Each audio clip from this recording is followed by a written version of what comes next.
Sir ये जवाब तो ज़्यादा पंजाब पुलिस वाले या उनके जो ऑफिसर्स हैं वही दे सकते हैं कि उनको क्या मजबूरी है।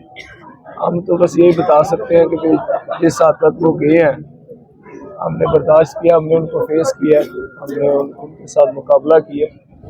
लेकिन ये है कि भाई रसूल पाक का भी फरमान है कि जंग में भी बच्चों या औरतों पे जुल्म नहीं करते, उन पे किसी किस्म की जो है तशद्दुद नहीं करते।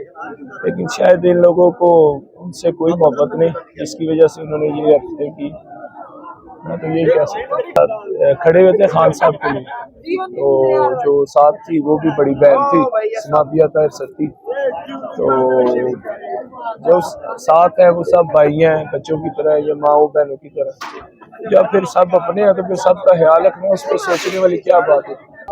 सर खान साहब ने ट्वीट किया, तो मेरे लिए तो वही बहुत बड़ी बात है। तो जब खान साहब मिल लेंगे तो फिर यही है कि कुछ होना चाहिए मुझे। खान साहब से मुलाकात की ख्वाहिश जाहिर की आपने? मैं खान साहब की ड्यूटी पे ही होता हूँ। आज भी मीटिंग्स थी अंदर, तो खान साहब से कुछ फासले भी खड़े हुए थे। हमारे लिए खान साहब के करीब होना ही बहुत बड़ी बात है। खान साहब ये MP MNA और दूसरे तीसरे जो मेंबर हैं या आम लोग हैं, उनकी एक गैदरिंग थी, उससे स्पीच कर रहे थे। मैं खान साहब से कुछ 10 कदम के फासले में खड़ा हूँ। वो हमारा तो यही होता है, हम इतने में खुश हो जाते हैं। खान साहब के करीब खड़े हुए हम खुश हो जाते हैं।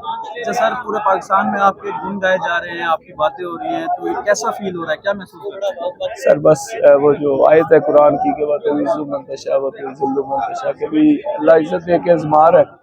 कोशिश करूंगा कि इज्जत का पास रखूं, कोई उल्टी सीधी हरकत ना करूं, कि इज्जत खराब ना करूं। लोगों ने जो इज्जत दी है, जो प्यार दिया है, उसको उसकी मजीद कदर करूं और उसमें मजीद अपनी जो चीज़ें जिसकी वजह से इज्जत मिली उन्हें बेहतर करूं।